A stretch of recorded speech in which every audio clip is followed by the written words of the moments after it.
Well, that's certainly one way to ride the lightning.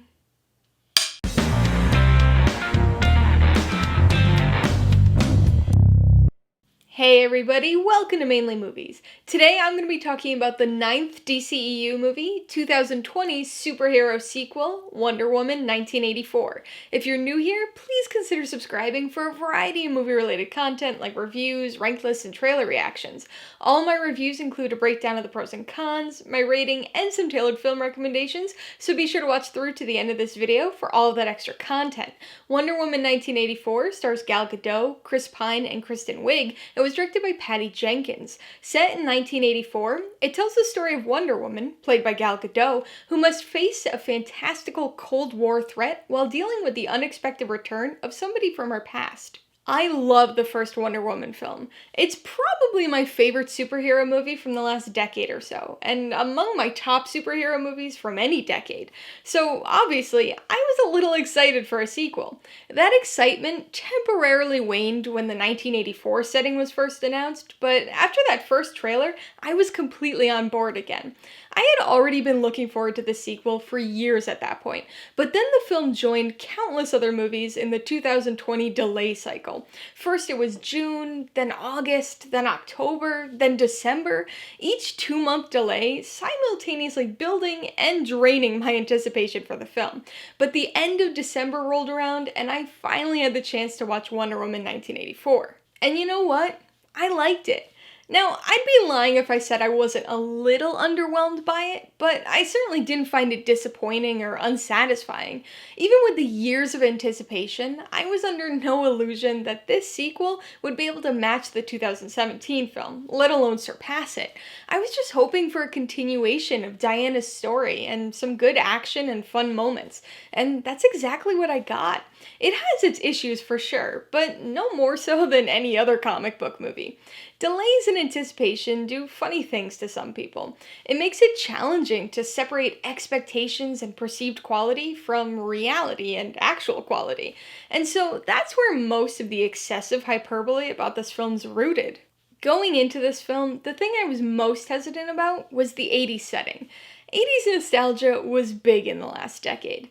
Nostalgia runs on 30-year cycles, so it wasn't unexpected, just a little much for someone who isn't the biggest fan of the 80s. So, with the 80s popping up in dozens of movies and TV shows during the 2010s, I was a little burnt out on the concept, and was skeptical of the idea of putting Wonder Woman in the time period. But I gotta say that it worked. Aside from the entertaining and intentionally over-the-top 80s introduction sequence, the movie never really felt like it was shoving its time period in your face. Sure, there were references to fads and plenty of silly clothes and hairstyles, but it never gave off that trying too hard vibe that other movies have. Like I said, I think I'm a little overly predispositioned to being annoyed by the whole 80s thing, but it didn't annoy me here. In fact, the 80s setting ended up being more warranted than I expected. At first, I thought it was just a bit of bandwagoning with the whole 80s trend, and to a certain extent, it is. There's definitely stuff put in there to make people go, hey, the 80s. And at the surface, it's not a story that specifically needed the time period, but at a slightly deeper filmmaking level, it did need that period. As soon as the 1984 part of the movie kicked off, I could tell that it was intended as an homage to superhero stories from the time. Now, obviously the 80s were when Alan Moore wrote some of the most iconic, dark, and gritty comic book stories, like V for Vendetta, Watchmen, and The Killing Joke, but a lot of the other comic book output at the time was light and escapist. And that's the vibe that I got from this movie, that it was trying to have the look and feel of a superhero movie that came out in 1984. So a lot of the things people have taken issue with, I think, were intentional. The overly comic booky feel of the mall scene, the nonsensical fantasy plot, the trope-driven, underdeveloped villains, the unusual tonal mix, definitely all valid things to take issue with, but I don't think they're indicative of quality or a sign that the movie was poorly executed. I think it was all a creative choice, intended to further highlight the 1984 setting. It's basically an 80s superhero movie, just made today. Now, like I said, that's not necessarily the best thing. I see what they were going for, and it was cool, and it worked some of the time, but it also created some issues that were hard to overlook, even knowing that it was all intentional. A lot of aspects of the story really didn't make all that much sense. Even if you can accept the more fantastical elements of the plot, there are so many questions that arise. For instance, let's talk about Steve Trevor. Now, I'm not going to get into spoiler territory, but he was prominently featured in all of the trailers, so the fact that he's in this movie should come as no surprise. So, with the context of the plot, I had no problem accepting his surprising return. It makes sense, and it works. But the mechanism behind it, and the specific way he returns, is bizarre. It's a little weird while you're watching, but it becomes that much stranger and question-generating when you're sitting around thinking about the movie after the fact. And I had that type of reaction to so many things in this movie. They didn't make me dislike it, they just made me question the reasoning behind some of the decisions. That said, there were plenty of enjoyable things in this movie for me. I'm still blown away by how well cast Gal Gadot is as Wonder Woman. She brings such kindness and genuineness to the role. Now, I'm a fan of origin stories, and I liked Diana's personal journey from the first film better, but I still thought her arc in this movie was interesting. Perhaps a little less weighty and a little more rushed, but I liked seeing what she would do when faced with this different set of physical and emotional challenges. Similarly, it was fun having Steve Trevor back. He brought a good deal of humor to the movie with his turn being the fish out of water, and even though I don't think their relationship was impactful this time around, I still think they've got great chemistry together. And then, of course, we've got the action. I said it before in my Wonder Woman review, but I love watching Wonder Woman fight. It's just so satisfying and entertaining, especially when that guitar riff gets going. And this movie's got some good action sequences. None that match the No Man's Land scene from the first movie, but there are definitely still some exciting action set pieces here. It's all a little different from the first movie due to a plot point that I'm going to be intentionally vague about here, but it adds a new dynamic to the fights, which shakes it up a bit and almost elevates the stakes. The third act action gets a little CG heavy again, but I'm pleased to say it's not nearly as rough as the third act of the first film. So, is Wonder Woman 1984 better than the first one? No, but I don't see how anybody could have been expecting that. Does it have its issues? Of course, but it's far from a bad movie. It's Wonder Woman in 1984, and it delivers exactly what you'd expect from that premise. Alright, let's talk about the pros and cons. Pro number one has gotta be Gal Gadot as Wonder Woman. This is still one of the most pleasant surprise casting moves I can think of. I talked about it a bit during my review of the first film, but I was a little hesitant when Gadot was first cast. She seemed like an odd choice for the role, but man was I wrong. She's perfect as Diana and Wonder Woman, and at this point, I couldn't even imagine anybody else in the role. I did like her a little bit better in the first movie, but I still enjoyed her here too. In particular, I thought the selfish temptation aspect of her storyline was an interesting new thing to explore, and I'm curious to see how else her character will be fleshed out in the future. The second pro is the use of the 80s setting. So this is a little bit different than what other people probably mean when they're talking about the 80s here.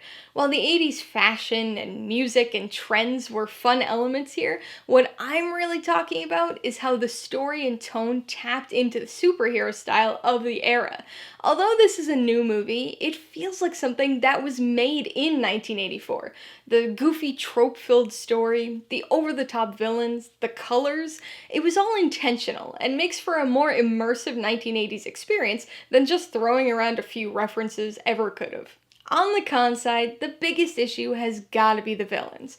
I realize this is gonna sound contradictory since the setup of both villains falls under the 80s pro I was just talking about, but they're a little rough. The performances are fine, but both Max Lord and Cheetah are really underdeveloped, just in different ways.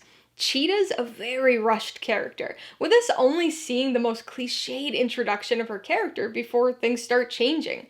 We get a little more build-up for Lord, but he too rings pretty hollow with all the tropes. Again, I think the direction with both characters was completely intentional, it just didn't really work for me. The second con is something that bothered me more after watching the movie than while I was actually watching it, but a lot of things just don't make much sense. So, obviously, this is a superhero movie. This isn't real life, it isn't based on a true story. Inherently, it's gonna have a lot of things that are fantastical and don't make sense in our world. And that's fine. Those aren't the things I'm talking about here. The problem lies with the things that don't really make logical sense, even within the context of the movie's fantastical elements. Steve Trevor's specific mechanism of return, timeline issues with Wonder Woman's powers, most of the things Max Lord does. Again, in the moment of watching the film, these things didn't really bother me too much, since it's a fun and interesting movie that kept me engaged. It was really more after the fact, thinking about the movie and realizing how many weird questions I was left with due to the story and writing decisions. Before I give you my rating and recommendations, I want to remind you that if you're interested in buying Wonder Woman 1984 or any of the other films I mentioned today, I do have affiliate links for all of them in the description below. I get a small commission from anything you buy using one of my links, so I'd really appreciate it if you'd use them if you're in the market for any of these movies. I'm gonna give Wonder Woman 1984 3.5 out of 5 paws. In spite of my issues with the story and villains, I still had a good time watching this movie. It was a fun, light superhero movie, and even though I prefer the first film, I'm happy to have gotten a continuation of the story. I would recommend Wonder Woman 1984 to people who like lighter superhero stories and enjoy comic book movies and shows from the late 70s and 80s. This has some goofy elements, but it really pays homage to that superhero style. Fans of Wonder Woman as a character should enjoy seeing her in the 1980s, but fans of the first Wonder Woman movie might be a little more mixed. If you go in expecting something of the caliber of that first movie, you'll probably be a bit underwhelmed or disappointed. But if you go in looking for a fun 80s continuation of the franchise, you'll probably have a pretty good time. If you liked Wonder Woman 1984, I would recommend the first Wonder Woman movie. That's probably the most obvious recommendation I could give, but it's also the most fitting too. That film serves as an origin story and sets up not only the character of Wonder Woman, but also important emotional beats that come into play here in the sequel. If you liked Diana's personal and power-related struggles, you should check out Sam Raimi's Spider-Man 2. It's another superhero film that deals with a superhero struggling with not only their powers, but also with whether their powers are worth all of the other normal things they have to give up in order to be a superhero. And if you enjoyed the entertaining and out-of-control results of Max Lord's villainous scheme, you've got to check out Bruce Almighty. Rather than Wishes, that movie features Jim Carrey temporarily gaining the powers of God, which includes the ability to answer people's prayers, to amusing and chaotic effect. Alright, a couple questions for you guys. Number 1, have you seen Wonder Woman 1984? If so, what'd you think of it? And number 2, what year would you like to see Wonder Woman 3 set in? Be sure to leave your answers in the comments below so we can get a discussion going. Alright, so if you got some enjoyment, insight, or information out of this review, I'd appreciate it if you'd hit that like button. And if you haven't done so already, please hit subscribe or add it to see more videos like this. Till next time, this has been Alyssa with Mainly Movies, the way life should be.